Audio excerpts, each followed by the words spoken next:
Hi friends, it's me Anjali from team formulator is here with a new video. आज का video आपका किसी particular subject से related नहीं है, जबकि आज का जो वीडियो है आपका बीपीएससी एई का जो पेपर हुआ है रिसेंट में, उसके पेपर नंबर 3 से जो क्वेश्चंस आए थे उसका डिस्कशन है। ठीक है, आप पेपर नंबर 3 जब देखोगे, इस पर जीएस का जो पेपर था काफी डायनामिक पेपर है। ठीक है, काफी डायनामिक पेपर है। पेपर इसलिए डायनामिक है क्योंकि इसमें सवाल जो है वो सारे सेक्टर से छुए गए हैं, लेकिन जो मेजॉरिटी ऑफ क्वेश्चन है वो जीएस में आपका साइंस से रिलेटेड है, साइंस एंड टेक से है, आपका कंप्यूटर से भी काफी क्वेश्चन इस बार पूछे गए हैं।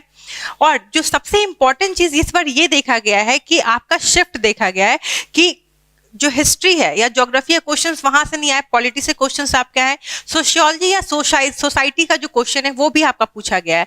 तो यहाँ पे एक डायनामिक क्वेश्चंस आने की जो प्रवृत्ति बीपीएससी का जो क्वेश्चन है जो डायनामिक की ओर बढ़ रहा है। ठीक है ना, अब आपको ये नहीं दिखेगा कि क्वेश्चन आपको मतलब बहुत जो ओल्ड स्कूल है वहां पे क्वेश्चन रिपीट होते हुए दिख रहे हैं, क्वेश्चन थोड़ी सी चेंज आ रहे हैं। तो आपको भी अपना जो सिलेबस है, जो आपकी तैयारी है, उस हिसाब से अपडेट करनी पड़ेगी, क्योंकि क्वेश्चन भी उस हिसाब से अपडेट हो रहा है। पॉलिटी के 3 या 4 क्वेश्चन है, ठीक है, बहुत सारा क्वेश्चन नहीं है, लेकिन जो भी क्वेश्चन है काफी अच्छे क्वेश्चन दिए गए हैं वो भी। ठीक है, लोक अदालत पे क्वेश्चन पूछा गया है।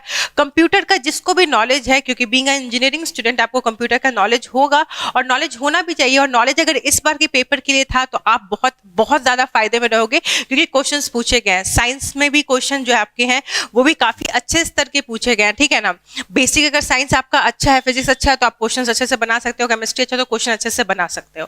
ठीक है, अब बात रही आपकी जो ट्रेडिशनल पेपर्स थे, ठीक है, हिस्ट्री है, ज्योग्राफी है, पॉलिटी है, इकोनॉमिक्स है, उससे बहुत ज्यादा क्वेश्चंस नहीं पूछे गए हैं। ठीक है, जो भी क्वेश्चन पूछे गए हैं वो वैसे क्वेश्चन थे जिसको बच्चे आराम से कर सकते थे, बहुत ज्यादा टफ नहीं है क्वेश्चन। ठीक है, और जहां पे क्वेश्चन टफ है वहां पे कंसेप्ट का क्वेश्चन है, कंसेप्चुलाइज किया गया है क्वेश्चंस को। आप बिल्कुल रट करके अगर जाओगे तो क्वेश्चंस नहीं बना पाओगे। इसलिए मैं हमेशा बोलती हूँ कि क्वेश्चन को जो आपका जो सिलेबस है उसको आप समझने की प्रवृत्ति रखो, समझने की कोशिश करो, क्योंकि क्वेश्चन समझोगे तो ऐसे जो कंसेप्चुअल क्वेश्चन भी आएंगे उसको भी आप आराम से डील कर पाओगे। ठीक है, तो अब हम स्टार्ट करते हैं बीपीएससी एई का पेपर नंबर 3 जो आपका है, वहां पे से डिस्कशन शुरू होगा। क्वेश्चन अपीयर कर जाएगा आपके बोर्ड पे। ठीक है, आपके वीडियो में आपको क्वेश्चन दिखेगा, मैं सिर्फ यहाँ पे आंसर बताऊंगी और आंसर से रिलेटेड कुछ और फैक्ट, जिससे आप अगला क्वेश्चन या फिर अगला जो आप कहीं पे भी पेपर देते हो, कहीं पे भी एग्जाम देते हो, तो वहां पे उस क्वेश्चन को आप समझ पाओ। मैं सिर्फ आंसर ही बताना, हमारे टीम का, हमारे चैनल का काम यही है, सिर्फ आपको आंसर नहीं बताना, तबकि उसका डेप्थ नॉलेज भी देना, ताकि अगली बार आप वही गलती रिपीट ना करो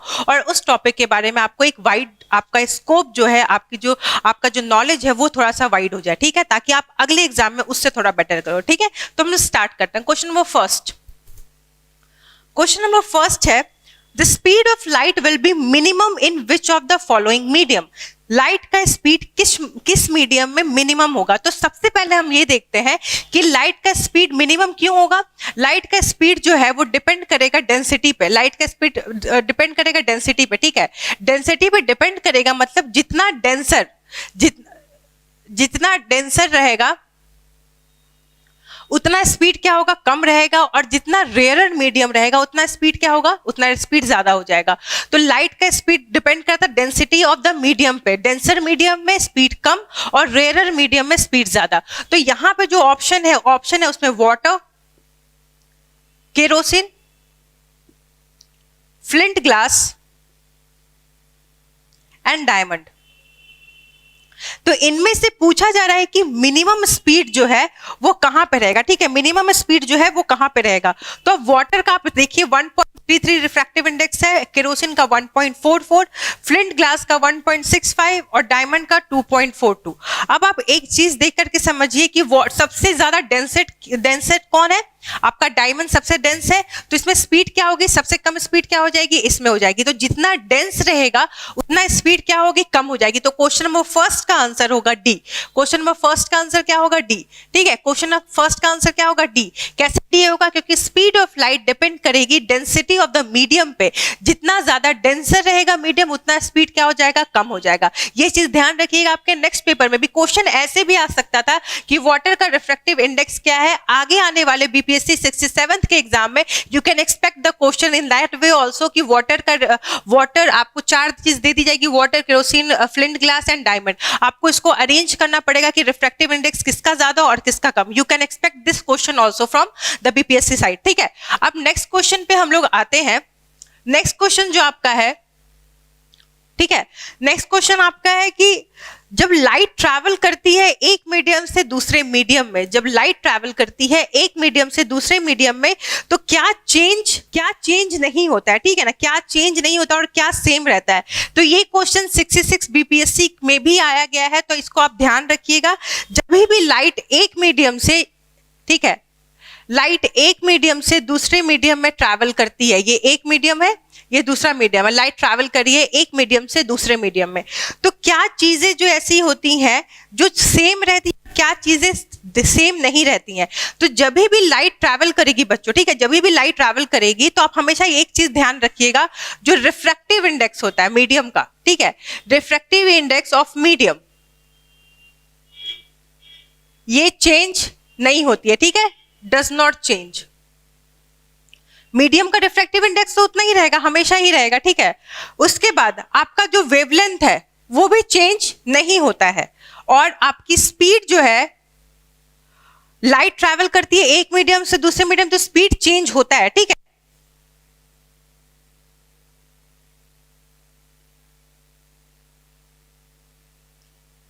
स्पीड क्या होती है, चेंज होती है, और वेवलेंथ भी क्या होता है, चेंज होता है, ठीक है। चेंज क्या नहीं होता है, फ्रीक्वेंसी चेंज नहीं होती है। लाइट की जो फ्रीक्वेंसी होती है ये क्या होती है, डजंट चेंज, ठीक है। तो ये चीज ध्यान में रखिएगा। रिफ्रैक्टिव इंडेक्स मीडियम का, जो मीडियम है, जैसे रिफ्रैक्टिव इंडेक्स एक मीडियम का है और दूसरे मीडियम में, तो इस मीडियम का चेंज नहीं होगा, लेकिन लाइट का रिफ्रैक्टिव इंडेक्स चेंज होगा। तो मीडियम का चेंज नहीं हो रहा, मैं ये बोल रही हूँ कि मीडियम का चेंज नहीं हो रहा है। ऐसा नहीं कि अगर वाटर से डायमंड में ट्रैवल कर रहा है लाइट, तो वाटर का रिफ्रैक्टिव इंडेक्स चेंज होगा, वाटर का रिफ्रैक्टिव इंडेक्स चेंज होगा। लाइट अगर एक मीडियम से दूसरे मीडियम में जा रहा है तो उसका रिफ्रैक्टिव इंडेक्स चेंज हो रहा है, लाइट के सापेक्ष में वो चेंज हो रहा है, ठीक है। तो इसका आंसर क्या है, velocity, wavelength and frequency do not change. नहीं, फर्स्ट ऑप्शन तो नहीं होगा, ठीक है। दूसरा है velocity and wavelength and frequency remain same, सब कुछ सेम भी नहीं रह रहा है। Velocity and wavelength change and frequency remain the same, ठीक है, and frequency remain the same. तो ऑप्शन सी जो आपका है, ऑप्शन सी है वो आपका सही है, ठीक है। क्वेश्चन नंबर 3 में ऑप्शन सी जो है आपका सही है, क्योंकि क्या कहा जा रहा है, वेलोसिटी और वेवलेंथ बोल रहा है कि चेंज होता है पर फ्रीक्वेंसी सेम रहती है। तो कभी भी लाइट ट्रैवल करेगा एक मीडियम से दूसरे मीडियम में, तो रिफ्रैक्टिव इंडेक्स जो है वो आपका, जो आपका मीडियम का, वो तो मीडियम में चेंज नहीं होगा, वो मीडियम का सेम रहेगा, लेकिन लाइट के सापेक्ष से वो चेंज होगा। वेवलेंथ जो लाइट का है वो चेंज होगा, स्पीड जो है वो चेंज होगा, लेकिन फ्रीक्वेंसी क्या होगा, वो चेंज नहीं होगा। तो frequency remain the same. Question number 2 का आंसर इज सी, ठीक है। तो velocity and wavelength remain and change and frequency remain the same, question number 2 का answer. Question number 3, what is an electromagnetic wave. अब electromagnetic wave क्या है, question number 3 आपका जो है इलेक्ट्रोमैग्नेटिक वेव आप सबने पढ़ा होगा, सबने देखा होगा, ठीक है, इलेक्ट्रोमैग्नेटिक वेव के बारे में। अब यहां से क्वेश्चन क्या क्या अराइज किए जा सकते थे, इस पे भी ध्यान हम लोग देंगे और इस क्वेश्चन के आंसर पे भी ध्यान देंगे, ठीक है। तो इलेक्ट्रोमैग्नेटिक वेव क्या है, पहले हम ऑप्शन को गो थ्रू करते हैं। फर्स्ट ऑप्शन है, it is a non mechanical wave with medium dependent. Second है non mechanical wave with independent of medium. Third is mechanical wave with medium dependent and fourth is mechanical wave with independent of medium, ठीक है। ये आपके 4 option है और ई जो option रहता है बीपीएससी का एज यूजुअल। तो इलेक्ट्रोमैग्नेटिक वेव जो होता है ये, इसको किसी भी मीडियम की जरूरत नहीं होती है प्रोपगेशन के लिए, किसी भी मीडियम की जरूरत नहीं होती है प्रोपगेशन के लिए। तो it is independent of medium और dependent of medium. Independent of medium आप समझ रहे हो, इलेक्ट्रोमैग्नेटिक वेव को किसी भी मीडियम की आवश्यकता नहीं होती है।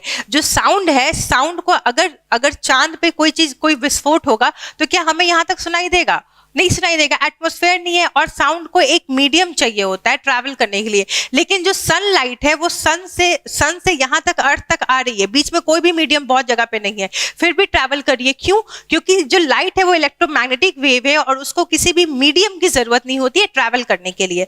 तो हमारा फर्स्ट ऑप्शन तो कैंसिल हो रहा है, मीडियम डिपेंडेंट। तीसरा ऑप्शन भी कैंसिल हो रहा है, मीडियम डिपेंडेंट। अब हम लोग दूसरे ऑप्शन में आते हैं और चौथे ऑप्शन में आते हैं। दूसरा ऑप्शन है नॉन मैकेनिकल वेव और चौथा ऑप्शन है मैकेनिकल वेव। तो इलेक्ट्रोमैग्नेटिक वेव्स जो होते हैं वो नॉन मैकेनिकल वेव होते हैं। कैसे वेव होते हैं? नॉन मैकेनिकल वेव होते हैं। तो electromagnetic wave is a non mechanical wave with independent of medium, with independent of medium. तो 3 का आंसर है बी। 3 का आंसर है बी। ठीक है, क्वेश्चन नंबर 4। क्वेश्चन नंबर 4 है optical fibre technology is based on. Optical fibre technology जो है वो किस पे बेस्ड ऑन होती है? पहला है डिस्पर्शन, दूसरा है इंटरफेरेंस, तीसरा है रिफ्रैक्शन, चौथा टोटल इंटर रिफ्लेक्शन और पांचवा एज यूजुअल इनमें से कोई नहीं या एक से ज्यादा। तो ऑप्टिकल फाइबर टेक्नोलॉजी, ये क्वेश्चन काफी पेट क्वेश्चन रहा है बीपीएससी का, ये क्वेश्चन बहुत बार पूछा जा चुका है। तो आई होप कि इस क्वेश्चन में आप लोगों की गलती के चांसेस काफी कम होंगे। इसका आंसर है टोटल इंटरनल रिफ्लेक्शन, इसका आंसर है डी। इसका आंसर है टोटल इंटरनल रिफ्लेक्शन डी। ठीक है, अब टोटल इंटरनल रिफ्लेक्शन के बारे में थोड़ी सी चीज और देख लीजिए। टोटल इंटरनल रिफ्लेक्शन कब होता है? जब एंगल ऑफ इंसिडेंस जो है वो मोर देन होगा क्रिटिकल एंगल। जब एंगल ऑफ इंसिडेंस इज, ये क्वेश्चन आ सकता है, incidence is more than critical angle. ठीक है, जब ये क्वेश्चन आपको घूम करके ऐसे पूछा जा सकता है। पहला क्वेश्चन तो ये है कि ऑप्टिकल फाइबर किस पे बेसिस है, कौन से फेनोमेना पे बेसिस है? तो टीआईआर, टोटल इंटरनल रिफ्लेक्शन। अब क्वेश्चन ये पूछेगा कि टोटल इंटरनल रिफ्लेक्शन कब होता है? तो टोटल इंटरनल रिफ्लेक्शन तब होगा जब एंगल ऑफ इंसिडेंस जो होगा वो ज्यादा किससे होगा? क्रिटिकल एंगल से वो ज्यादा होगा, तो आपका टोटल इंटरनल रिफ्लेक्शन होगा। और यही टोटल इंटरनल रिफ्लेक्शन जो है ऑप्टिकल फाइबर इसी पर बेस्ड होता है। ठीक है, ऑप्टिकल फाइबर इसी पे बेस्ड होता है। तो अब नेक्स्ट क्वेश्चन पे हम लोग आते हैं। ऑप्टिकल फाइबर के बाद नेक्स्ट क्वेश्चन जो आपका है वो है आपका रिलेटेड म्यूजिक और नॉइज से। क्या से? म्यूजिक और नॉइज से। तो कहा जा रहा है कि इसमें से एक टेबल से करेक्ट ऑप्शन चूज कीजिए। ठीक है, पहला है म्यूजिक, दूसरा है नॉइज। एनी अनवांटेड साउंड, तो म्यूजिक अनवांटेड साउंड तो नहीं, पहला ऑप्शन गया। It is produce by heavy duty truck railway, second option भी गया। म्यूजिक है heavy duty truck, horns aircraft से नहीं है। ठीक है, तीसरा है music has a frequency and wavelength that are harmonious. हाँ, हार्मोनियस तो होता है, म्यूजिक में रिदम है आपका, लेकिन जरूरी नहीं है फ्रीक्वेंसी और वेवलेंथ जो है। ठीक है, यहाँ पे ये चीज सही है, लेकिन यहाँ पे इसका नॉइज देखिए। Noise has irregular wave form and wavelength end of low frequency, नहीं ये गलत है। ठीक है, अब यहाँ पे देखिए नेक्स्ट है music has a very, sorry आपको ऑप्शन जो सी है यहाँ पे समझिए, music has frequency and wavelength that are harmonious, ये सही है। Noise has irregular wave form and wavelength and low frequency. ठीक है, चौथा ऑप्शन देखिए, music has a very soothing effect, यहाँ तक तो सही है, लेकिन नॉइज में देखिए noise also has soothing effect, तो ये ऑप्शन तो कट गया। तो आपका पहला ऑप्शन तो फर्स्ट यही से कट रहा है कि एनी अनवांटेड दिखा हुआ है। म्यूजिक क्या है? वांटेड है। म्यूजिक क्या है? जो धुन है, म्यूजिक है वो मन को सूद करता है। ठीक है, तो फर्स्ट ऑप्शन गलत हो गया। It is produce, second option it is produce by heavy duty, ये गलत है, ये भी गलत हो गया। चौथे में क्या है? म्यूजिक हैज सूदिंग इफेक्ट, लेकिन नॉइज का भी सूदिंग इफेक्ट है, ये भी गलत है। तो आपका फोर्थ क्वेश्चन नंबर 5 का कौन सा ऑप्शन बनेगा? सी। क्वेश्चन नंबर 5 का ऑप्शन सी। अब क्वेश्चन नंबर 6 पे आ जाइए। ठीक है, क्वेश्चन नंबर 6 पे आइए।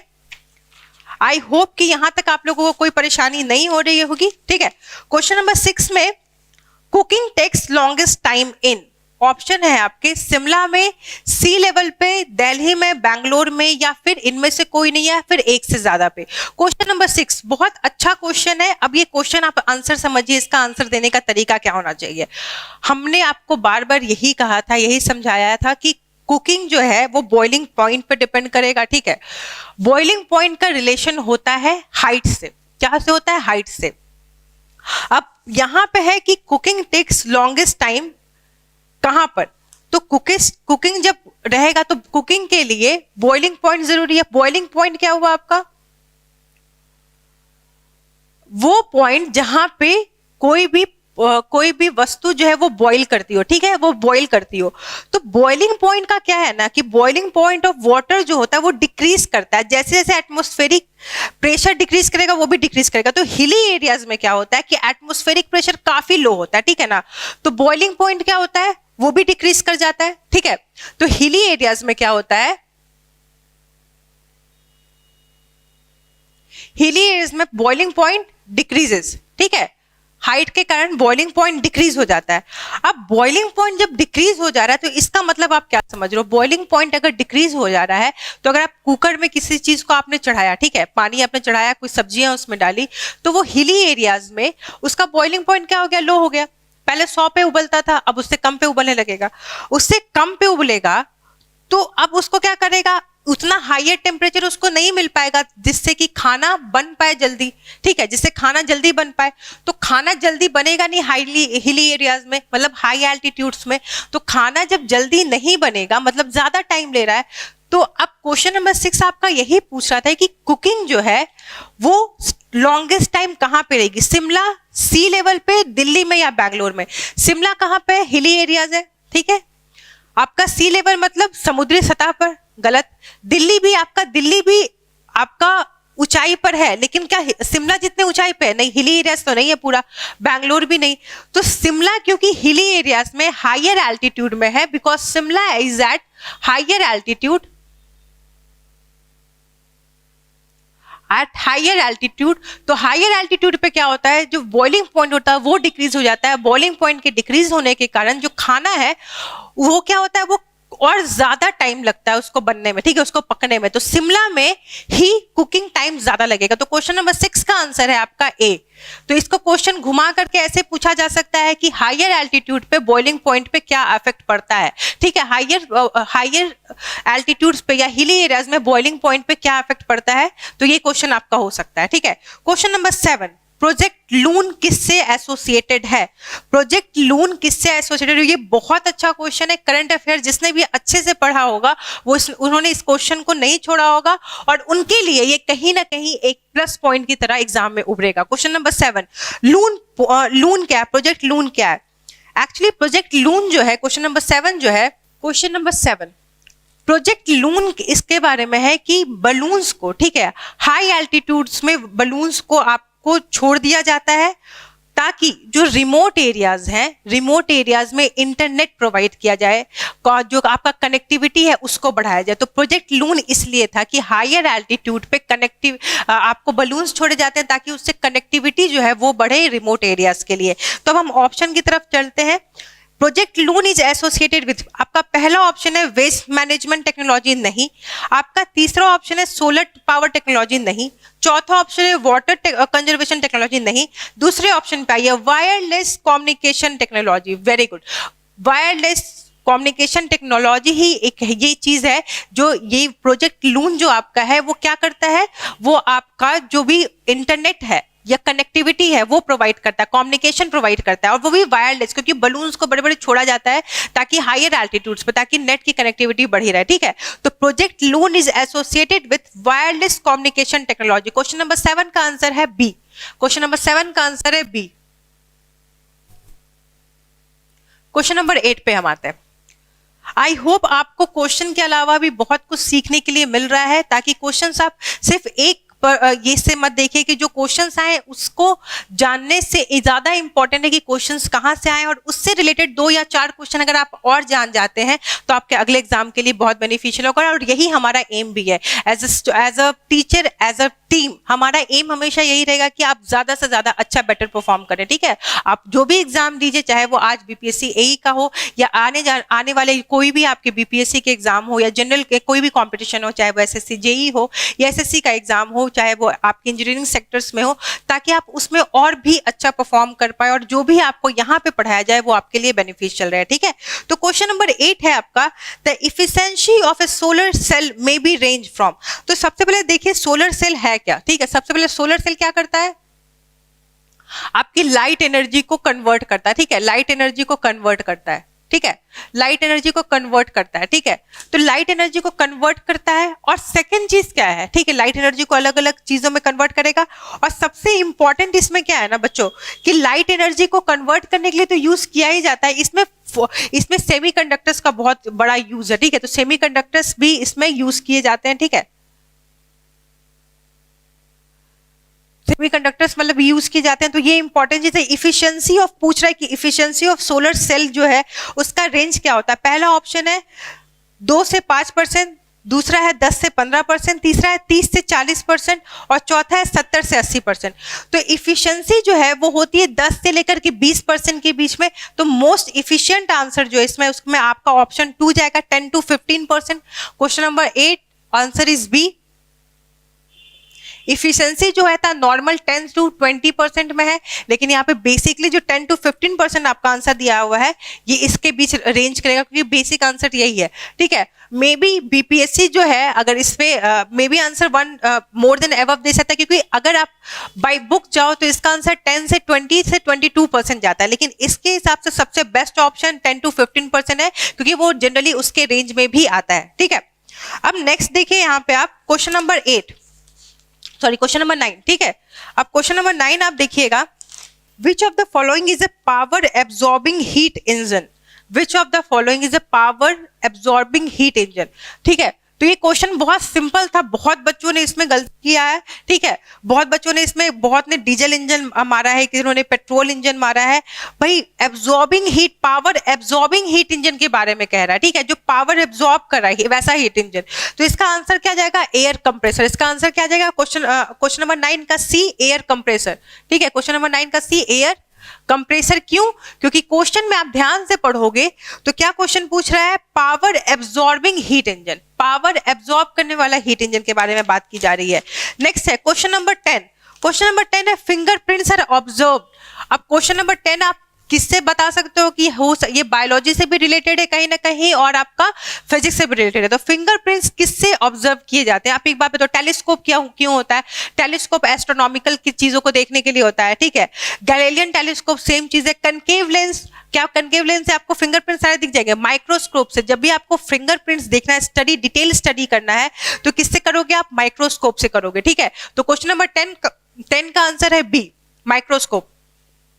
Question number 11, digital data refer to information that is, digital data उस इंफॉर्मेशन को कहा जाता है जो कि क्या होता है, डिसकंटिन्यूअस, डिस्क्रीट, बिट्स, बाइट्स या नन ऑफ द एबव, ठीक है। तो डिजिटल डाटा उस इंफॉर्मेशन को कहा जाता है जो कि डिस्क्रीट होता है। क्या होता है? जो कि डिस्क्रीट होता है। तो 11 का आंसर इज बी। तो digital data refers to information that is discrete, जो कि डिस्क्रीट होता है उसी को डिजिटल डाटा कह रहे हैं हम लोग, ठीक है। अब नेक्स्ट क्वेश्चन बहुत अच्छा क्वेश्चन है, ये बहुत बार आ चुका है, इसलिए इसको आप देखिएगा। ट्रांसफॉर्मर वर्क्स विथ, ट्रांसफॉर्मर कौन से करंट के साथ वर्क करता है, ठीक है। ट्रांसफॉर्मर कौन से करंट के साथ वर्क करता है, ये क्वेश्चन ना जाने कितनी बार बीपीएससी पूछ चुका है अलग अलग एग्जाम में। तो इसके ऑप्शंस आप देखो, इसके ऑप्शन क्या क्या है। Transformer works with alternating current, direct current, both AC and DC, any signal. अब ट्रांसफॉर्मर जब भी काम करेगा तो किसके साथ काम करेगा ये आप समझो, ठीक है। इसमें क्वेश्चन बोल रहा है कि काम किसके साथ करता है, ये पूछ रहा है, ठीक है। तो ट्रांसफॉर्मर हमेशा एसी के साथ काम करता है, अल्टरनेटिंग करंट के साथ काम करता है। किसके साथ करता है? क्वेश्चन नंबर 12 का जो आपका आंसर है, क्वेश्चन नंबर 12 का आंसर ए है। किसके साथ काम करता है? एसी के साथ काम करता है, अल्टरनेटिंग करंट के साथ काम करता है। डीसी के साथ क्यों नहीं काम करता है? क्योंकि डायरेक्ट करंट जो है वो डायरेक्शन चेंज नहीं करता। डायरेक्ट करंट क्या है? ये है, ठीक है आपका। और एसी में आपका क्या है? डायरेक्शन चेंज हो रहा है, ठीक है, आपका डायरेक्शन चेंज हो रहा है। तो ट्रांसफॉर्मर जब भी काम करेगा किसके साथ काम करेगा? आपका एसी के साथ, अल्टरनेटिंग करंट के साथ, डायरेक्ट करंट के साथ काम इसका नहीं होगा। अब नेक्स्ट क्वेश्चन है, relevant wave in telecommunication are, कौन सा वेव जो है वो टेलीकम्युनिकेशन में हेल्प करता है, टेलीकम्युनिकेशन में हेल्प करता है? पहला ऑप्शन है एक्सरे, एक्सरे हेल्प नहीं करता है, आपको सबको पता होगा। तीसरा ऑप्शन है UV rays, ultraviolet rays, इसका कम्युनिकेशन में कोई रोल नहीं है। यूवी रेज कहाँ से आती है? सन से आती है, जो कि कुछ यूवी रेज काफी हार्मफुल रहती है, और उन यूवी रेज से हमें कौन बचाता है? हमें ओजोन बचाता है, और वो ओजोन कहाँ प्रेजेंट होता है? स्ट्रेटोस्फेयर में प्रेजेंट होता है। तो इन सारी एडिशनल इंफॉर्मेशन को आप अपने एग्जाम के में नंबर बढ़ाने के लिए जरूर यूज करिएगा, ठीक है।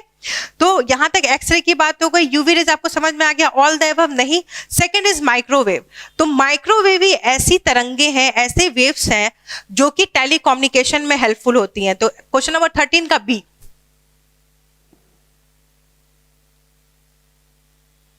क्वेश्चन नंबर 13 का आंसर इज बी, ठीक है। अब नेक्स्ट क्वेश्चन पे आइए। इनमें से question number 14 is which of the following are mobile operating system, इनमें से कौन मोबाइल ऑपरेटिंग सिस्टम है, ठीक है। First is Android, second is iOS, third is Windows phone OS, ठीक, operating system. Fourth is Symbian, ठीक है, फोर्थ इज सिम्बियन। तो अब यहां पे पहले आप समझिए कि मोबाइल ऑपरेटिंग सिस्टम है क्या, ठीक है। तो मोबाइल ऑपरेटिंग सिस्टम, इसमें कुछ एग्जांपल्स मैं बता देती हूं ताकि आपको नेक्स्ट अगर ऐसे क्वेश्चंस आए तो उनको डील करने में थोड़ा मजा आए, ठीक है। तो मोबाइल ऑपरेटिंग सिस्टम में सबसे अच्छा अभी जो सबसे फेमस चल रहा है वो एंड्रॉइड चला, जिसको आप और हम यूज कर रहे हैं, iOS, ठीक है। नेक्स्ट है विंडोज फोन।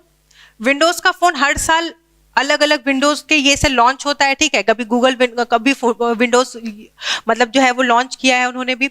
नोकिया ने भी पहले विंडोज का फोन लॉन्च किया, तो ये भी एक ऑपरेटिंग सिस्टम है। सिम्बियन ऑपरेटिंग सिस्टम है। पाम ओएस बड़ा, ये सब आपके मोबाइल ऑपरेटिंग सिस्टम के नाम है। तो यहां पे आपके जो क्वेश्चन है, आपके क्वेश्चन में क्या क्या है, एंड्रॉइड है, iOS है, विंडोज फोन है और सिम्बियन है। क्या चारों के चारों ऑपरेटिंग सिस्टम है मोबाइल के ऑपरेटिंग सिस्टम? यस, ये चारों के चारों क्या है, मोबाइल के ऑपरेटिंग सिस्टम है।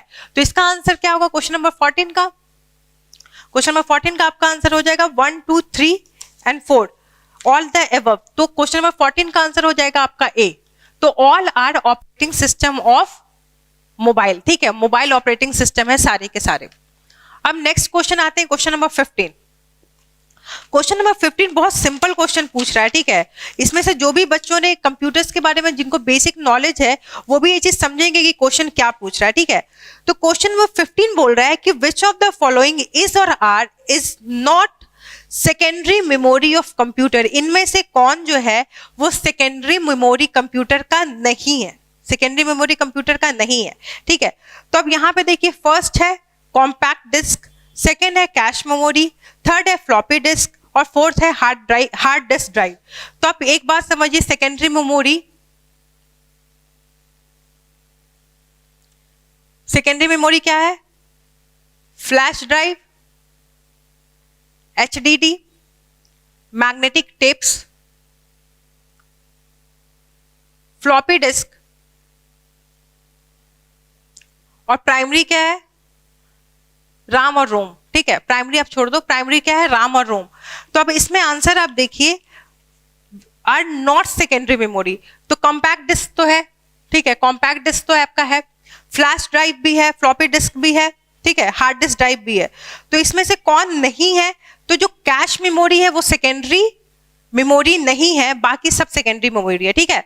बाकी सब क्या है? सेकेंडरी मेमोरी है। तो क्वेश्चन नंबर 15 का आंसर आपका होगा ए, ओनली 2, ओनली 2, ठीक है।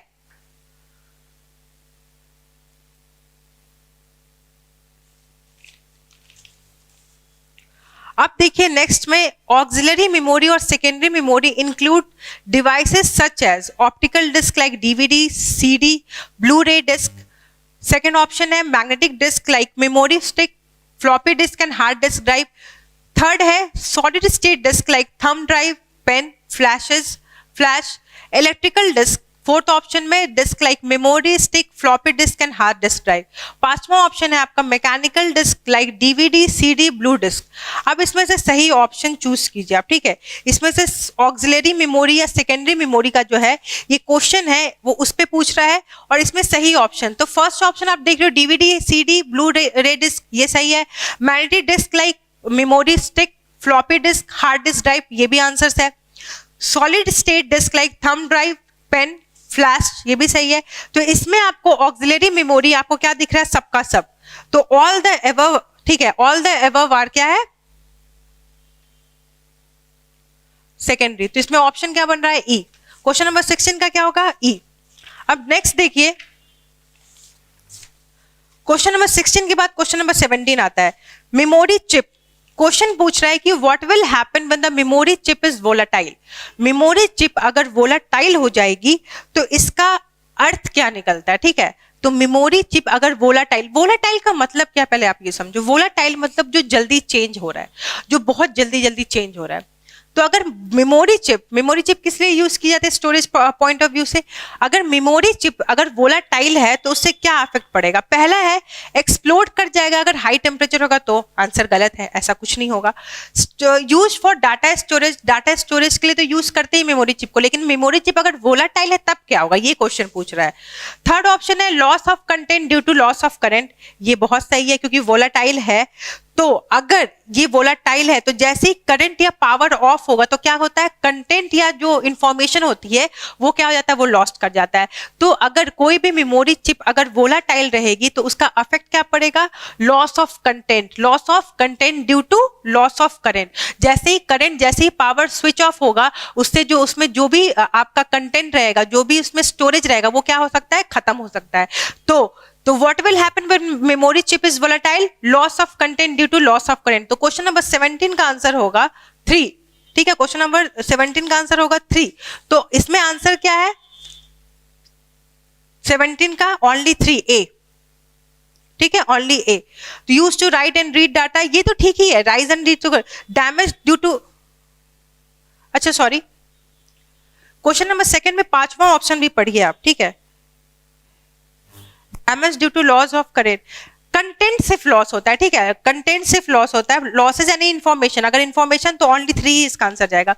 मुझे लगा कि आंसर कुछ चेंज हो सकता है। ठीक है, तो आप लोग हमेशा पांचों ऑप्शन हमेशा पढ़िएगा। ठीक है, पांचों ऑप्शन, क्योंकि बीपीएससी में ना ये अभी चीजें फंस रही हैं। लास्ट ईयर जब मैंने बीपीएससी का अटेम्प्ट लिया था, ठीक है, 66 बीपीएससी या 65 बीपीएससी, 64 बीपीएससी, तो उसमें बहुत सारे आंसर्स ऐसे थे जो ई ऑप्शन जा रहे थे। ठीक है, या बहुत में कंफ्यूजन भी था कि क्या शायद इसमें ई ऑप्शन तो नहीं जाएगा। ठीक है, तो इसलिए पांचों ऑप्शंस पढ़ना बहुत इंपॉर्टेंट है, बहुत ज्यादा इंपॉर्टेंट है। क्वेश्चंस मत छोड़िएगा ऐसे बिना पढ़े। ठीक है, कि हाँ तीसरा आपको लग रहा तो सही है, बाद में पता चला कि 5वां भी सही था, आपने अच्छे से देखा नहीं, तो एक बार चीजें को गौर से पढ़ लीजिएगा। अब नेक्स्ट है क्वेश्चन नंबर 18। ठीक है, क्वेश्चन नंबर 18 आपका जो है, which of the following places common data element in order to form एमएलएन to largest, sorry smallest to largest. इसमें से स्मॉलेस्ट से लार्जेस्ट में आप अरेंज कीजिए। क्वेश्चन नंबर 18 ये बोल रहा है, अरेंजमेंट बोल रहा है। ठीक है, कैसे छोटे से बड़े की ओर, कैसे बोला है, छोटे से बड़े की ओर। तो अब एक बात समझिए, छोटे से बड़े की ओर सरियाइए। ठीक है, तो बिट से बना बाइट, बाइट से बना कैरेक्टर, कैरेक्टर से बना फील्ड, फील्ड से बना रिकॉर्ड, रिकॉर्ड से बना फाइल, और फाइल से बना डाटाबेस। ठीक है, क्या बना, डाटाबेस। तो अब यहां पे आप समझिए, सबसे छोटी इकाई क्या हो गई, बिट। बिट से बना बाइट, बहुत सारे बिट मिले तो कलेक्शन क्या कहलाया, बाइट।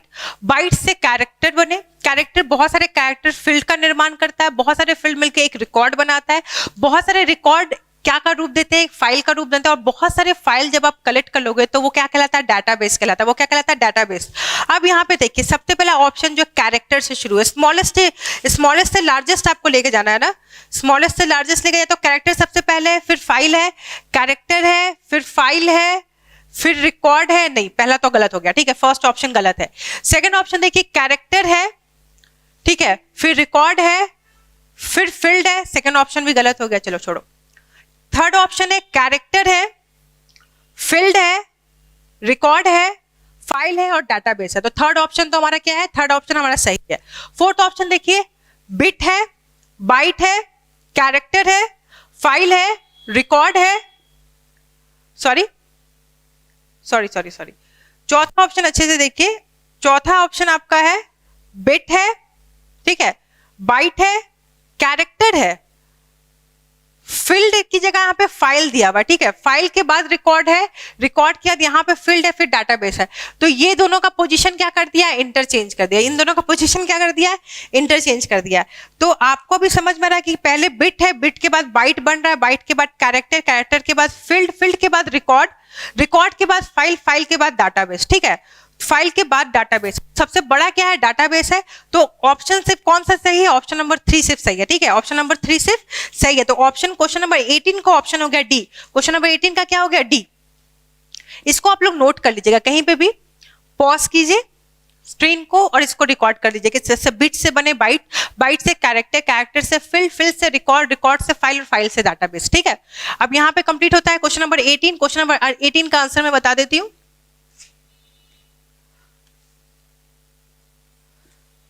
क्वेश्चन नंबर 18 का आंसर जो आपका हो गया ओनली 3। क्वेश्चन नंबर 18 का आपका आंसर हो गया ओनली 3। यहाँ पे दिख रहा है कैरेक्टर, फील्ड, कैरेक्टर हो गया, फील्ड हो गया, रिकॉर्ड हो गया, फाइल हो गया और डाटाबेस हो गया, ओनली 3। तो क्वेश्चन नंबर 3 में क्या आ रहा है, डी।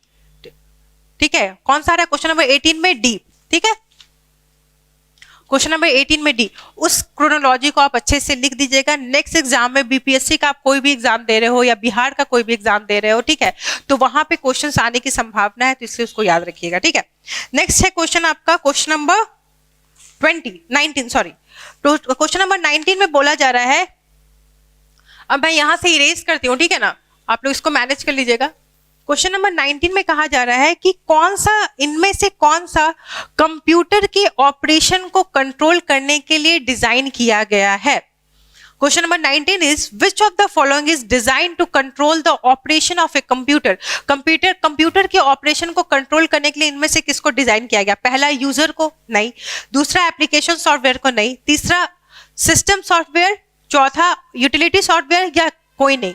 तो तीसरा जो सिस्टम सॉफ्टवेयर है इसी को डिजाइन किया जा सकता है, किया जाता है ताकि ये कंप्यूटर के ऑपरेशन को कंट्रोल किया जा सके इसके द्वारा, ठीक है।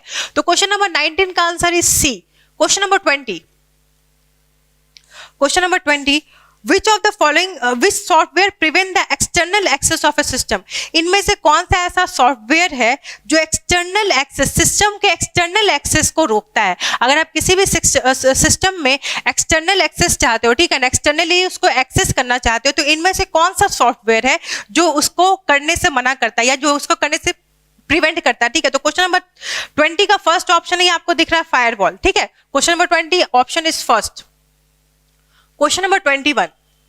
Question number 21 is which of the following is statement is not true about democracy.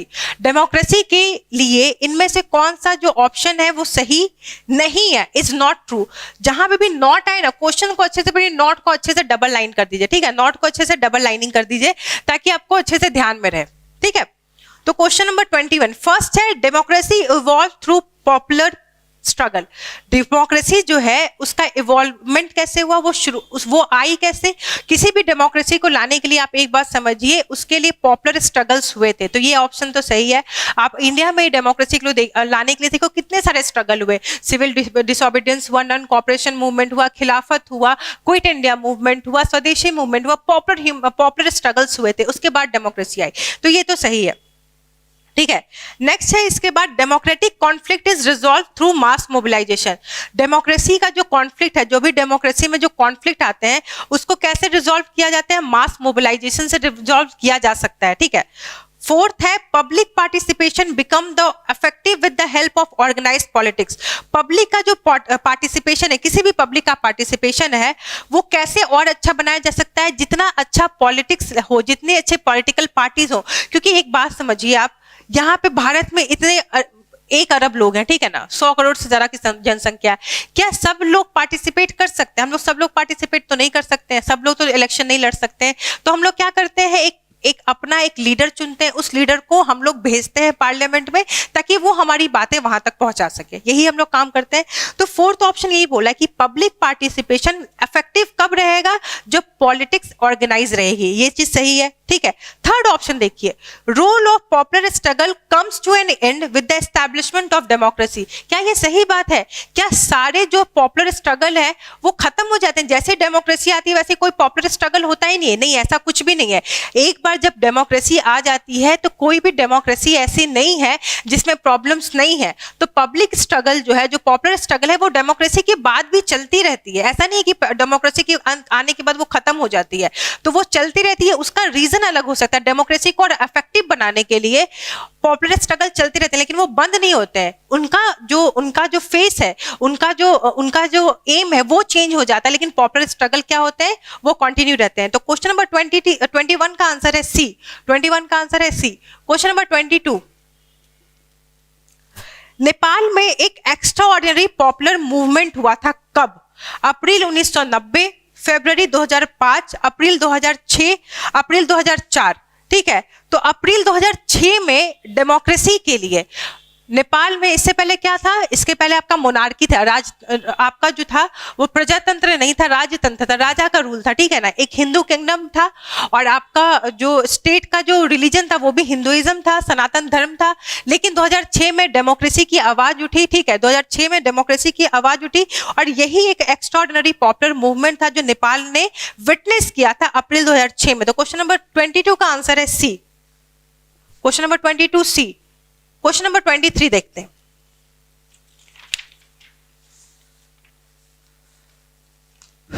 Question number 23, the highest earth filled dam in India is Ranjit Sagar, Bhakra, Tehri, Hirakud या नन ऑफ द अबव। तो तेहरी डैम का जो हाइट है वो आपके अप्रोक्स है 260.5 metres, 260.5 metre. It is located in Uttarakhand, ठीक है, उत्तराखंड में लोकेटेड है, हाईएस्ट डैम है, ठीक है। तो 23 का आपका आंसर है सी। 24, the supreme commander of military in India, military के सुप्रीम कमांडर इंडिया के कौन है? देखिए बहुत सिंपल पॉलिटी से क्वेश्चन आया है, अगर आपने पॉलिटी के लेक्चर्स को अच्छे से देखा होगा तो कोई क्वेश्चन छूटेगा नहीं, ठीक है ना। तो पॉलिटी का आंसर बहुत सिंपल है, सुप्रीम कमांडर मिलिट्री के इंडिया में कौन है? प्रेसिडेंट। द प्रेसिडेंट जो है उनका आर्टिकल कौन कौन सा? आर्टिकल 51 से शुरुआत होती है, इसमें इंपीचमेंट कहाँ होता है, पार्डन का पावर कहाँ पे दिया है, ये सारे क्वेश्चन आप अच्छे से पढ़िएगा, सारे टॉपिक्स को यहाँ से क्वेश्चन उठते हैं, हमेशा उठाए जाते हैं, उठेंगे भी, ठीक है। तो यहाँ पे आंसर है क्वेश्चन नंबर 24 का A, the supreme commander of military in India is president, ठीक है, military in India is president. अब क्वेश्चन नंबर 25 पे आइए, ठीक है। I am going to rub this out, आप इसको देख लीजिएगा एक बारी, लिख लिया होगा आपने। अब क्वेश्चन नंबर 25 पे आइए। 25 भी जो है पॉलिटी से रिलेटेड क्वेश्चन है, लोक अदालत। तो सबसे पहले समझिए लोक अदालत क्या है। तो लोक अदालत का जो एस्टैब्लिशमेंट था, लोक अदालत का establishment legal services authority act 1987 में हुआ। लोक अदालत की शुरुआत जो है, ये एक एक्ट आया था उस समय, लीगल सर्विस अथॉरिटी एक्ट 1987। इसके थ्रू लोक अदालत का एस्टैब्लिशमेंट हुआ। क्या हुआ? एस्टैब्लिशमेंट शुरू हुआ। अब लोक अदालत का जो कॉन्सेप्ट है ये है कि जो कोर्ट्स हैं हमारे, ठीक है, हमारे जो कोर्ट्स हैं, जो सिविल कोर्ट्स हैं हमारे, डिस्ट्रिक्ट कोर्ट है, हाई कोर्ट है, सुप्रीम कोर्ट है, ओवर बर्डन है, ठीक है, ओवर बर्डन है, मतलब उस पर बहुत भार है, बहुत सारे केसेस ऑलरेडी चल रहे हैं, पेंडिंग है, बहुत सारे 50 साल के, 60 साल के, 40 साल के केसेस पेंडिंग चल रहे हैं। तो लोक अदालत को शुरुआत करने का एक मंशा ये था कि इसमें जो लोकल लेवल पे जितने भी प्रॉब्लम्स है उसको शॉर्ट आउट कर दिए जाए, कंप्रोमाइज करवा दिया जाए, या फिर आपसी सेटलमेंट करवा दिया जाए, चाहे कि ताकि वो केसेस कोर्ट तक नहीं आए, कोर्ट का भार और ना बढ़े, ठीक है। तो ये काम था। तो सबसे पहला, a court to settle dispute through compromise and settlement, ये ऑप्शन तो सही है बिल्कुल। ये एक लोक अदालत एक ऐसा कोर्ट था जिसमें कि डिस्प्यूट सेटल करने के लिए क्या यूज किया जाता, कॉम्प्रोमाइज या फिर सेटलमेंट। दूसरा ऑप्शन है a court design to shorten the time taken for settlement of dispute. जरूरी नहीं है कि शॉर्ट कर दिया जाए टाइम, हो सकता है टाइम ज्यादा भी लिया जाए, ठीक है। A court run by people, people he run नहीं करता इसको। देखिए इसमें क्या होता है ना, इसमें या तो एक सिटिंग या रिटायर्ड जज जुडिशियल ऑफिसर रहेगा, एक सोशल वर्कर रहेगा और एक लॉयर रहता है, ठीक है ना। ये इसका पूरा का पूरा पैनल होता है। इसमें नॉर्मल लोग नहीं है, जैसे मैं लोक अदालत में चाहूंगी तो मैं social worker, as a social worker चली जाऊंगी बाय पब्लिक, लेकिन इसमें इसका आंसर जो है ना, इसका आंसर में आप देख सकते हो, design to shorten the time taken by the set for, एक ऑप्शन तो बिल्कुल करेक्ट है। A court run by the people, people के द्वारा रन नहीं किया जाता है इसको। इसके जो पैनल में रहते हैं, जो जज रहते हैं इसके, ठीक है ना, वो कोई रिटायर्ड या सिटिंग जुडिशियल ऑफिसर ही रहता है। ऐसा नहीं है कि कोई आम पब्लिक इसका ऑफिसर बन जाता है। तो इसका आंसर क्या है? फर्स्ट, 25 का फर्स्ट, ठीक है, 25 का फर्स्ट, क्योंकि इसमें थर्ड ऑप्शन जो है वो रन बाय पीपल नहीं होगा। ये तो ऑप्शन गलत हो गया, तो ऑप्शन डी भी गलत है, ऑप्शन ई भी गलत है। लेकिन इसमें a court design to shorten the time taken for settling dispute, short करने के लिए, टाइम को शॉर्ट करने के लिए नहीं, लेकिन भार कम करने के लिए, जो बेसिक सेटलमेंट है कि वो हो जाए, इसमें भी बहुत टाइम लगता है, ठीक है। अब next question number 26, who established the British rule in India. ये क्वेश्चन अगर आपने मेरा ये देखा होगा, लेक्चर्स देखे होंगे आपने मेरे, ठीक है, ब्रिटिशर्स वाले में, ब्रिटिशर एडवेंट इन इंडिया, ठीक है, ब्रिटिशर्स जब इंडिया में आए तो उन्होंने क्या क्या किया, तो वहां पे मुख्यतः आपको रॉबर्ट क्लाइव के बारे में बताया गया होगा। रॉबर्ट क्लाइव ही ऐसे थे। बैटल ऑफ पल्लासी, बैटल ऑफ पल्लासी किसी को याद होगा तो ठीक है, कब हुआ था?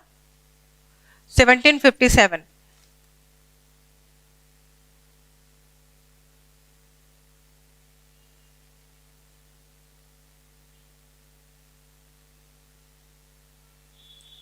बहुत बहुत मेजर, बहुत ज्यादा मेजर आपका जो वॉर था वो, अगर इंडियन हिस्ट्री में देखा जाए तो 1757 का बैटल ऑफ पल्लासी, जो किसके किसके बीच हुआ था? Sirajuddaulah versus Robert Clive. Sirajuddaulah की 50,000 की आर्मी और इनकी 5,000 की आर्मी में ये 5,000 की आर्मी जीत जाती है और ये हार जाते हैं। क्यों? क्योंकि इनको जो इनके लोग थे उन्होंने ही धोखा दिया होता है। ठीक है, ओमी चंद, मीर जफर जो रहते हैं उन्होंने ही धोखा दिया होता है। और जब आपके घर में ही विभीषण हो तो आपको बाहर की तो जरूरत होती नहीं है। तो इसे सिराजुद्दौला हार जाते हैं और ये फेमस था बैटल ऑफ पल्लासी। ठीक है, बैटल ऑफ पल्लासी 1757। तो इसी युद्ध के बाद ब्रिटिश की सत्ता जमी बंगाल में। उसके बाद ब्रिटिश आगे बढ़े, मैसूर को उन्होंने अपना बनाया। उसके बाद मतलब अपने रूल के अंदर लेकर के आए। सिख में, मराठा में अलग अलग जो रूलर्स थे उनको अपने अधीन लेकर के आए और भारत पे जो विजय पताका था उन्होंने लहराना यहीं से शुरू किया था। और इसके सबसे इंपॉर्टेंट जो इसमें व्यक्ति थे जिन्होंने सबसे इंपॉर्टेंट रोल निभाया था वो थे रॉबर्ट क्लाइव। वो कौन थे? Robert Clive. तो 26 का आंसर है फर्स्ट। 27 है आपका the article which deal with education for all. कौन सा आर्टिकल है जो एजुकेशन फॉर ऑल से डील करता है? तो आर्टिकल नंबर 45। आर्टिकल नंबर 44 क्या है? आर्टिकल नंबर 44 है आपका यूनिफॉर्म सिविल कोड। यहां से क्वेश्चन आ सकता है तो पढ़ लीजिएगा।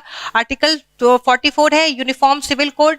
ठीक है, और आर्टिकल 45 जो है वो बताता है एजुकेशन फॉर ऑल। तो क्वेश्चन नंबर 27 का आंसर है सी। ठीक है, क्वेश्चन नंबर 27 का आंसर है सी। अब यहाँ पे question number 28, who is known as father of economics? Who is known as father of economics? इसमें ऑप्शन है कार्ल मार्क्स, बी है जॉन मार्शल, सी है माल्थस, चौथा है Adam Smith. Adam Smith is known as father of economics. Father of economics किसको कहा जाता है? एडम स्मिथ को। एडम स्मिथ ने एक बुक लिखा था जिसका नाम था वेल्थ ऑफ नेशन। ये क्वेश्चन आ सकता है इसलिए इसको नोट डाउन कर लीजिएगा आप लोग। Wealth of nation 1776। ये स्कॉटिश थे बाय नेशनैलिटी। ये क्या थे? स्कॉटिश थे। इन्होंने एक बहुत इंपॉर्टेंट बुक लिखी थी जिसने कहा जाता है कि इकोनॉमिक्स की दिशा बदल दी थी। तो वेल्थ ऑफ नेशन इस बुक का नाम था, 1776 में पब्लिश हुई थी एडम स्मिथ के द्वारा। And Adam Smith is known as father of economics. ठीक है, फादर ऑफ इकोनॉमिक्स इन्हीं को कहा जाता है। अब नेक्स्ट क्वेश्चन है आपका the basic feature of economics are. Economics का बेसिक फीचर क्या है? Production, distribution and income. Production कैसे किया जाएगा, डिस्ट्रीब्यूशन कैसे होगा और इनकम कैसे रहेगा। ठीक है, इनकम का डिस्ट्रीब्यूशन कैसे होगा, डिस्ट्रीब्यूशन प्रोडक्शन करके डिस्ट्रीब्यूशन कैसे होगा। फर्स्ट है प्रोडक्शन, लेबर एंड इनकम। ठीक है, सेकेंड है production, labour and consumption. Third है प्रोडक्शन, डिस्ट्रीब्यूशन एंड इनकम। चौथा है प्रोडक्शन, डिस्ट्रीब्यूशन एंड कंजम्पशन। फिर आपका पांचवा है नन ऑफ द एबव और more than one of the above. ठीक है, तो बेसिक फीचर इकोनॉमिक्स का क्या होता है? प्रोडक्शन तो है कि प्रोडक्शन कैसे किया जाए, मैक्सिमम प्रोडक्शन। इकोनॉमिक्स में हम लोग पढ़ते हैं कि मैक्सिमम प्रोडक्शन कैसे किया जाए। ठीक है ना, ये इंपॉर्टेंट है। आपका डिस्ट्रीब्यूशन कैसे हो ये भी इंपॉर्टेंट है। और इनकम का सोर्स क्या है जनरेशन का। तो क्वेश्चन नंबर 29 का मोस्ट एप्रोप्रिएट आंसर मेरे ख्याल से क्वेश्चन नंबर 29 का इज सी। ठीक है, you have to wait for the BPSC authentic answer. उसमें भी आंसर कुछ क्या होते हैं, कभी कभी बीपीएससी अपने हिसाब से भी आंसर्स कुछ में अपने हिसाब से किसी एक पर्टिकुलर चीज को कोट करके ये कहा जाता है कि हाँ ये चीज भी आंसर्स हो सकते हैं। तो आप इस क्वेश्चन के लिए बीपीएससी का भी वेट कर लीजिएगा आंसर शीट का, क्योंकि may be answers could be different from BPSC. क्योंकि हम लोग भी जब एग्जाम देते हैं ना तो बीपीएससी का क्या होता है कि कुछ ऐसे आंसर्स होते हैं जिसमें वो ट्विस्ट कर देता है अपने हिसाब से। ठीक है, वो कमीशन कुछ ऐसा है। तो क्वेश्चन नंबर 29 के लिए from my perspective question option is C is correct, but please wait for the BPSC original answer sheet also। ठीक है, आप एक बार original answer sheet भी देख लीजिएगा कि आंसर क्या दिया गया है। 30 है question number 30 the nurturing field of social progresses. कौन सा ऐसा पार्ट है सोशल प्रोग्रेस का जिसको हम नर्चरिंग फील्ड कहते हैं? तो वो स्कूल है। वो क्या है? स्कूल है। क्वेश्चन नंबर 30 स्कूल में ही नर्चर किया जाता है। ठीक है, वो स्कूल में ही नर्चर किया जाता है। क्वेश्चन नंबर 31 से शुरू करते हैं अब हम लोग फिर से नेक्स्ट इसको। अच्छा यहाँ पे ठीक है जगह है। Question number 31 hydrogen bomb is based on the principle of. Hydrogen bomb किसके प्रिंसिपल पे बेस्ड ऑन है? Nuclear fusion. न्यूक्लियर फ्यूजन में क्या होता है, फ्यूजन में क्या होता है अंतर पता है आप लोगों को?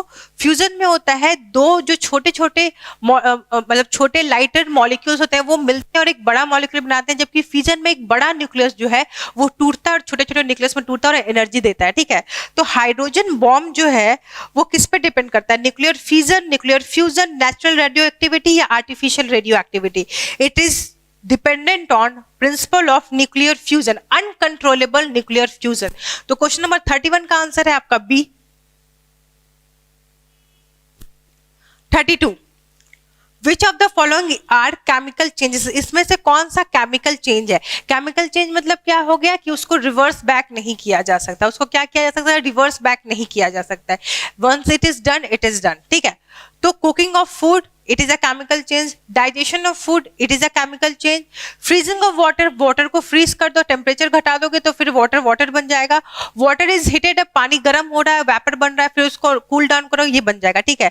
तो 1 and 2 आर केमिकल चेंजेस। तो क्वेश्चन नंबर 32 का आंसर है आपका ए। क्वेश्चन नंबर 33 आएंगे, a soap molecule is, a soap molecule is क्या है, ठीक है। तो सोप मॉलिक्यूल जो आपका है वो, उसमें दो एड्स रहते हैं, ठीक है। जैसे आप सोप मॉलिक्यूल को देखोगे ना, ऐसे आपको फिगर याद आएगा, आपने क्लास 10th में पढ़ा होगा, ठीक है। जिसने भी पढ़ाई करी होगी तो आपने क्लास 10th में दिया होगा। सोप का कुछ ऐसा मॉलिक्यूल रहता है, एक हाइड्रोफिलिक एंड होता है और एक हाइड्रोफोबिक एंड होता है।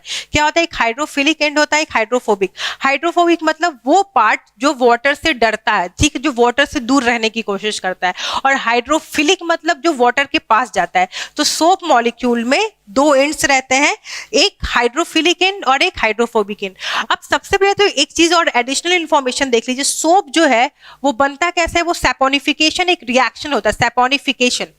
क्वेश्चन इससे नेक्स्ट एग्जाम में यहां से भी क्वेश्चन पूछा जा सकता है कि सैपोनिफिकेशन क्या होता है। तो सैपोनिफिकेशन एक रिएक्शन होता है जो किसके किसके बीच होता है?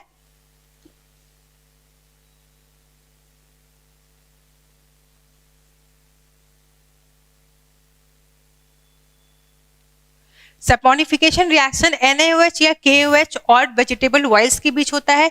यही दो रिएक्शन करके सोप का फॉर्मेशन करते हैं आपका, ठीक है।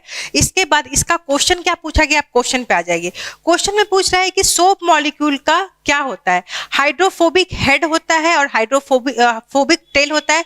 गलत, दोनों हाइड्रोफोबिक नहीं होता है। सबसे पहले तो यही ऑप्शन गलत हो गया कि दोनों हाइड्रोफोबिक नहीं होता है, ठीक है।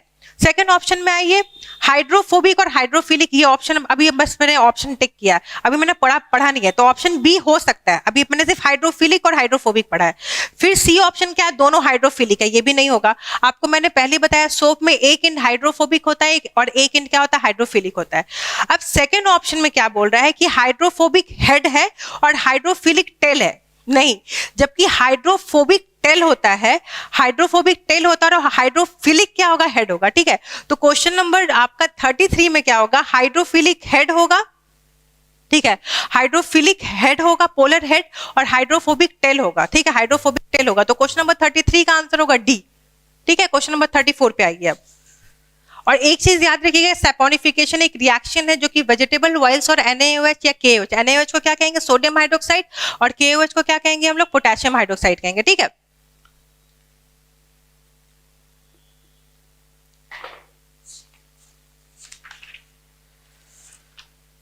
क्वेश्चन नंबर 34 में पूछा गया है कि इनमें से कौन सा ग्रीन हाउस गैस नहीं है?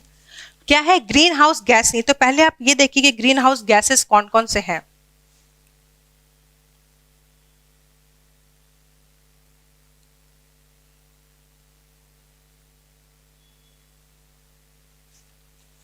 Green house gases, green house कौन से गैसेस होते हैं जो ग्रीन हाउस इफेक्ट क्रिएट करते हैं अर्थ पे?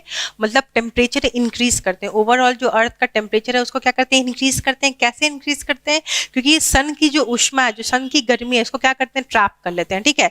तो इससे जो नॉर्मल टेम्परेचर है वो क्या हो जाता है अर्थ का? वो बढ़ जाता है। तो ग्रीन हाउस गैसेस में कौन कौन से गैस आते हैं ये देख लीजिए, CH4, water vapour, CO2, nitrous oxide, ozone, ठीक है। ये सारे क्या है? ग्रीन हाउस गैसेज हैं। ऑप्शन में देखिए, क्वेश्चन नंबर 34 का ऑप्शन बोल रहा है मीथेन। क्या मीथेन आपको यहाँ पे दिख रहा है? हाँ, मुझे तो दिख रहा है, मतलब ये ग्रीन हाउस है, तो फर्स्ट ऑप्शन तो चला गया। नाइट्रस ऑक्साइड, ये भी दिख रहा है हमें, ओजोन ये भी हमें दिख रहा है, CO2 नहीं है, वाटर वेपर नहीं है, लेकिन क्या बी हाइड्रोजन जो है ये इस मैंने मेंशन किया है इसमें? नहीं मेंशन नहीं किया है मैंने। तो ग्रीन हाउस गैस इसमें से कौन नहीं है? हाइड्रोजन ग्रीन हाउस गैस नहीं है। 34 का क्या आंसर होगा? बी। 34 का आंसर बी। ठीक है, ये एडिशनल इन्फॉर्मेशन आपके लिए जो आप अपने कॉपी पे नोट डाउन कर सकते हो नेक्स्ट एग्जाम के लिए, या फिर अपने नॉलेज को इनहैंस करने के लिए अदर एग्जाम के लिए, जो कि बेनिफिशियल होगा आपके लिए। ठीक है, अब क्वेश्चन नंबर नेक्स्ट देखिए। क्वेश्चन नंबर नेक्स्ट है कि सिल्वर क्लोराइड को एक्सपोजर में रखेंगे सनलाइट में लॉन्ग ड्यूरेशन के लिए तो ये ग्रे हो जाएगा। क्या हो जाएगा? ग्रे हो जाएगा। अब क्यों ग्रे होगा ये देखिए। ठीक है, केमिस्ट्री जिसने भी पढ़ी होगी, बहुत सिंपल क्वेश्चन है। केमिस्ट्री में सिल्वर से बहुत क्वेश्चन आते हैं, ऑक्सीडेशन से, रिडक्शन से सिल्वर के, ठीक है ना, रिएक्शन से। तो डिकम्पोजिशन, जैसे ही आप सिल्वर क्लोराइड को रखोगे सनलाइट में, ठीक है, तो इसका कलर क्या हो जाता है? इसका कलर हो जाता है ग्रे। क्यों कलर ग्रे हो जाता है ये देखिए। पहला ऑप्शन है the formation of silver by decomposition of silver chloride. क्यों? क्योंकि सिल्वर क्लोराइड से क्या हो जाता है, जैसे ही सिल्वर क्लोराइड को आप रखोगे धूप में तो सिल्वर क्लोराइड का डिकम्पोजिशन हो जाता है और सिल्वर का फॉर्मेशन होता है। Sublimation of silver chloride, sublimation मतलब क्या होता है? सब्लिमेशन वो प्रोसेस है जहां पे सॉलिड से सीधा गैस बनता है। क्या बनता है? सॉलिड से सीधा गैस बनता है। ठीक है, लिक्विड बनता ही नहीं है। जैसे नॉर्मली क्या होता है, सॉलिड से लिक्विड बनता है, लिक्विड से गैस बनता है, लेकिन सब्लिमेशन एक ऐसा प्रोसेस है जिसमें सॉलिड से सीधा गैस बन जाता है। ठीक है, इसका एग्जांपल है नैप्थलीन। ठीक है, नैप्थलीन, कैम्फर। आप देखते हो कैम्फर मतलब जो कपूर होता है या फिर नैप्थलीन बॉल्स होती हैं, उसको आप कपड़ों के बीच में रखते हो वो सीधा उड़ जाता है, वो पानी नहीं बनता है। तो सब्लिमेशन यही, तो सब बी ऑप्शन तो गलत है। Decomposition of chlorine gas from silver chloride नहीं, ऑक्सीडेशन ऑफ सिल्वर क्लोराइड नहीं। तो the formation of silver by the formation of decomposition of silver chloride into silver and chlorine by light। तो option आपका first सही है, क्योंकि formation होता है सिल्वर का। क्यों? क्योंकि सिल्वर क्लोराइड का डिकम्पोजिशन हो जाता है। तो ऑप्शन नंबर 35 का फर्स्ट होगा। ठीक है, option number first, only one. ठीक है, ओनली वन। तो टू तो आपका बी ऑप्शन देखिए। 3 तो decomposition of chlorine gas, chlorine gas के डिकम्पोजिशन सिल्वर का डिकम्पोजिशन एक्चुअली हो जाता है। ठीक है, तो क्वेश्चन बी तो होगा नहीं। आपका सी में 2 और 3 सब्लिमेशन नहीं होता है, तो 2 भी गलत। Only 4 oxidation of silver chloride decompose करता है, डिकम्पोजिशन एक वर्ड है। ठीक है ना। ठीक है, तो क्वेश्चन नंबर 35 क्लियर है। अब क्वेश्चन नंबर 36 पे आ जाइए आप लोग। ठीक है, अब क्वेश्चन नंबर 36 पे आ जाइए। उसके बाद now question number 36। Question number 36 हम जब पढ़ते हैं तो केमिस्ट्री का टिपिकल क्वेश्चन है, What happens when a solution of an acid is mixed with solution of base in a test tube? ठीक है, जब एसिड और बेस को मिलाया जाता है टेस्ट ट्यूब में तो क्या होता है? ऑप्शंस हम देखते हैं। पहला ऑप्शन है कि टेम्परेचर ऑफ सॉल्यूशन डिक्रीज होगा। दूसरा ऑप्शन है टेम्परेचर ऑफ सॉल्यूशन इंक्रीज करेगा। तीसरा ऑप्शन है टेम्परेचर ऑफ सॉल्यूशन सेम रहेगा। और चौथा ऑप्शन है सॉल्ट का फॉर्मेशन होगा। तो सबसे पहले हम लोग ये देखेंगे कि सॉल्ट और एसिड और बेस है क्या। ठीक है, तो acid H plus, base OH minus, ये क्लियर है। एसिड और बेस जब मिलेगा तो क्या बनता है? सॉल्ट बनता है और वाटर बनता है। क्या बनता है? सॉल्ट बनता है और water. Classical example HCl plus NaOH, NaCl plus H2O, तो ये सॉल्ट है। अब इसका फोर्थ ऑप्शन तो आपको समझ में आ रहा है कि सही है, सॉल्ट फॉर्मेशन होता है। ठीक है, सॉल्ट का फॉर्मेशन क्या होता है? होता है। तो सॉल्ट का फॉर्मेशन होता है, फोर्थ ऑप्शन सही है। पर पहला ऑप्शन आप देखिए, टेम्परेचर क्या होता है? डिक्रीज करता है। नहीं, जनरली जो न्यूट्रलाइजेशन रिएक्शन होते हैं, न्यूट्रलाइजेशन रिएक्शन मतलब एसिड और बेस के बीच में जो रिएक्शन होता है उस रिएक्शन को आप न्यूट्रलाइजेशन रिएक्शन कहते हैं। जनरली जो न्यूट्रलाइजेशन रिएक्शन होता है वो क्या होता है? एक्सोथर्मिक होता है। क्या होता है? एक्सोथर्मिक होता है। तो एक्सोथर्मिक में हीट क्या होता है? गिवन आउट होता है। हीट क्या होता है? गिवन आउट होता है। ठीक है, तो टेम्परेचर क्या होगा? सोल्यूशन का टेम्परेचर क्या होगा? इंक्रीज कर जाएगा। टेम्परेचर क्या होगा? इंक्रीज कर जाएगा। तो 36 का आंसर आपका बनेगा डी। 36 का आंसर आपका बनेगा डी। ठीक है, क्वेश्चन नंबर 36 का आंसर बनेगा D. 2 and 4 both of them. ठीक है, अब यहां पे आइए इस क्वेश्चन नंबर 37 में। क्वेश्चन नंबर 37, क्वेश्चन नंबर 37 है कि किसका एसिडिक स्ट्रेंथ किसका सबसे ज्यादा है इसमें। ठीक है, इंक्रीजिंग ऑर्डर में। अब देखिए ये क्वेश्चन तो गलत करने लायक नहीं था, लेकिन अगर यही क्वेश्चन पीएच पे पूछ देता तो आधे से ज्यादा बच्चे गलत करके आते, क्योंकि पीएच उल्टा होता है। ठीक है, जितना कम पीएच रहेगा उतना एसिडिक रहेगा। ठीक है, जितना कम पीएच रहेगा उतना एसिडिक रहेगा। तो इसमें तो सिंपल सा है, वाटर है, एसिटिक एसिड है, हाइड्रोक्लोरिक एसिड है। सबसे ज्यादा एसिडिक कौन रहेगा? हाइड्रोक्लोरिक एसिड, उसके बाद एसिटिक एसिड और वाटर। वाटर तो न्यूट्रल में आ जाता है, 7 में आ जाता है। एसिटिक एसिड हल्का सा एसिडिक होता है, ठीक है, हल्का सा एसिडिक रहेगा। वाटर न्यूट्रल है, 7 रहेगा। तो क्वेश्चन नंबर 37 का जो आपका आंसर है वो क्या बन जाएगा? ए, वाटर। देखिए सेकंड ऑप्शन तो नहीं होगा, हाइड्रोक्लोरिक एसिड नहीं होगा, ठीक है। आपका थर्ड ऑप्शन में भी नहीं होगा वाटर, बीच में वाटर का pH 7 होता है। और फोर्थ ऑप्शन तो नहीं होगा, सबसे पहले हाइड्रोक्लोरिक एसिड ही दे रखा है, ठीक है। तो क्वेश्चन नंबर 37 का ऑप्शन हो जाएगा ए, क्वेश्चन नंबर 37 ए, ठीक है। अब नेक्स्ट क्वेश्चन आप देखिए, question number 38, tomato is a natural source of which acid?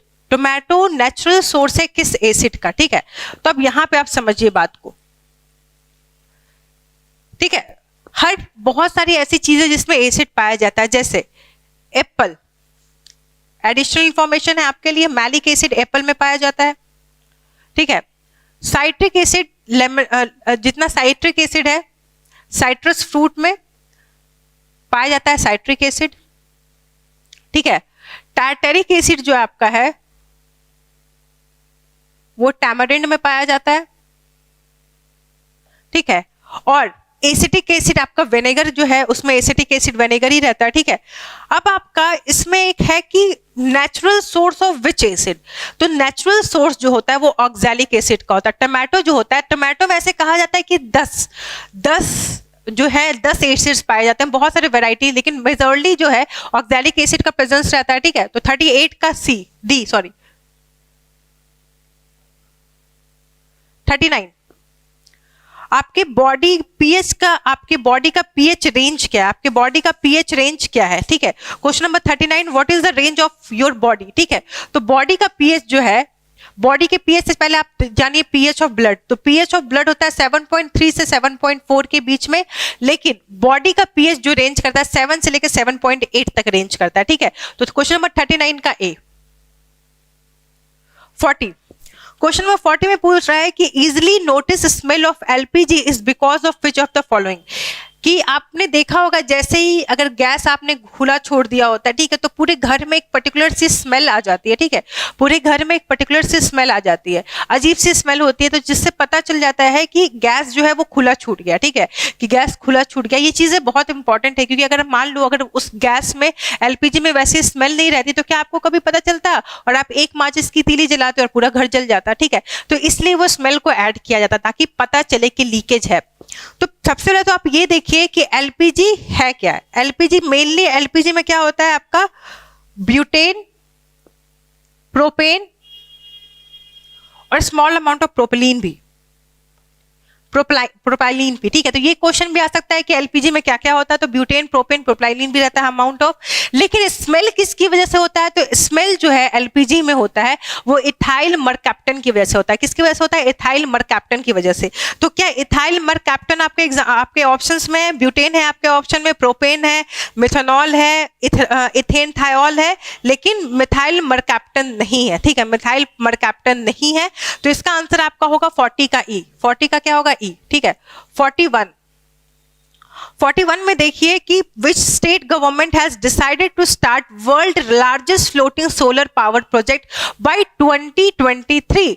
2023 मतलब 2023 तक वर्ल्ड का सबसे बड़ा फ्लोटिंग सोलर पावर प्लांट कौन से स्टेट में आने की बात कही गई है? तो ये कहाँ कही गई है? मध्य प्रदेश में। ये सबसे बड़ी अभी जो है आपकी हुआनिग में जो है वो सबसे बड़ा फ्लोटिंग पावर प्लांट है, लेकिन 2023 में भारत के मध्य प्रदेश में कहा जा रहा है कि सबसे वर्ल्ड का सबसे बड़ा फ्लोटिंग सोलर पावर प्लांट आएगा। तो क्वेश्चन नंबर 41 का आंसर होगा डी। क्वेश्चन नंबर 41 का आंसर होगा डी, मध्य प्रदेश। 600 MW, ठीक है, 600 जो मेगावाट है वहां उस लेवल का आपका मतलब सोलर पावर प्लांट आने की आशा है। कहां पे, कौन से ईयर में? 2023 तक, जो कि मध्य प्रदेश में आएगा। तो क्वेश्चन यही आपका पूछा हुआ है, ये नहीं पूछा है कि वर्ल्ड का लार्जेस्ट अभी कहां है, बोल रहा है कि वर्ल्ड का लार्जेस्ट 2023 तक कहां पे आएगा, ठीक है। तो क्वेश्चन नंबर 41 हो गया। 42 आइए। 42 में क्वेश्चन है, the Indian meteorological department inaugurated India's highest meteorological centre कहां, ठीक है। तो इंडिया आईएमडी ने कहां पे इंडिया के सबसे हाईएस्ट मतलब सबसे ऊंची जगह कहां पर इंडिया का मेट्रोलॉजिकल सेंटर खोला है? तो ये खोला है लेह में। कहां पे? लेह में। लेह कहां है? लद्दाख में। तो 42 का आंसर आपका जाएगा, 42 का आपका आंसर जाएगा क्वेश्चन नंबर ए। ठीक है, लेह में खोला जो कि कहां है? लद्दाख में। ठीक है, इसका आंसर बहुत लोगों ने अरुणाचल प्रदेश, कईयों ने सिक्किम मारा है। मुझे समझ में नहीं आया कि आंसर कैसे आप लोग मार करके आए हो। ठीक है, वैसे अब नेक्स्ट है आपका क्वेश्चन नंबर 43 कि पहली कंट्री कौन सी बनी जिन्होंने कोविड-19 वैक्सीन ऑक्सफोर्ड एस्ट्राजेनेसिया जो है उसको अप्रूव किया था? पहली कंट्री कौन बनी? ऑक्सफोर्ड कहां का है?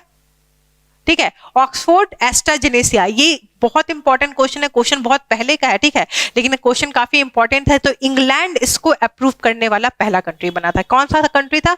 43 का आंसर है इंग्लैंड, मतलब option number B, option number B. ठीक है, अब देखिए क्वेश्चन नंबर 44। क्वेश्चन नंबर 44 में है कि पहला नेशनल स्पोर्ट्स यूनिवर्सिटी कहां पे लॉन्च किया गया था? तो पहला नेशनल स्पोर्ट्स यूनिवर्सिटी जो है मणिपुर में लॉन्च किया गया था। मणिपुर इंफॉल में लॉन्च किया गया था 16 मार्च 2018। कब लॉन्च किया गया था? 16 मार्च 2018 को मणिपुर के इंफॉल में लॉन्च किया गया था। पहला स्पोर्ट्स यूनिवर्सिटी को लॉन्च किया था 2018 में। ठीक है, तो सोचिए कितना पहले का आंसर है, मतलब क्वेश्चन है ये। तो आंसर 44 का बी, मणिपुर। ठीक है, 44 का बी, मणिपुर। अब नेक्स्ट है which country's president was the chief guest at India's republic day parade on 26 January 2021 after UK prime minister Boris Johnson cancelled his visit to India due to कोविड-19। कहा जा रहा है, क्वेश्चन में ये कहा जा रहा है, ये पूछा जा रहा है कि भारत का जो रिपब्लिक डे का जो परेड था, 26 जनवरी का जो परेड था 2021 का, उसमें चीफ गेस्ट कौन थे जब बोरिस जॉनसन ने मना कर दिया कि हम नहीं आ पाएंगे। क्यों नहीं आ पाएंगे? क्योंकि कोविड का खतरा काफी बढ़ चुका था उस समय तक। जो मतलब जो वहां पे उसकी फैलने की जो स्पीड था वो काफी ज्यादा बढ़ा हुआ था, इसलिए उनको बोरिस जॉनसन जो इंग्लैंड के प्राइम मिनिस्टर हैं, जो यूके के प्राइम मिनिस्टर हैं, सॉरी, इंग्लैंड और यूके अलग अलग चीजें हैं। यूके में बहुत सारी चीजें आती हैं, इंग्लैंड एक अलग कंट्री है जो यूके के अंतर्गत आता है, ये चीज ध्यान रखिएगा। ठीक है, तो यूके के प्रधानमंत्री जो बोरिस जॉनसन ने मना कर दिया कोविड-19 के कारण, तो उसके बाद किसको चीफ गेस्ट बनाया गया? तो 2021 में किसी को भी चीफ गेस्ट नहीं बनाया गया था कोविड-19 के सिचुएशन को देखते हुए। तो क्वेश्चन नंबर 45 का हो जाएगा ई, क्वेश्चन नंबर 45 का ई। ठीक है, और जो सूरीनाम जो मार करके आया है, इसमें सूरीनाम में एक्चुअली एनआरआई जो दिवस होता है, जो एनआरआई दिवस होता है, उसके वो थे। ठीक है ना, चीफ गेस्ट थे। ठीक है, अब क्वेश्चन नंबर 46 में देखिए कि इंडिया की पहली एयर टैक्सी सर्विस कहां लॉन्च की गई है? ठीक है, मुंबई में, मनाली में, चंडीगढ़ में या लखनऊ में?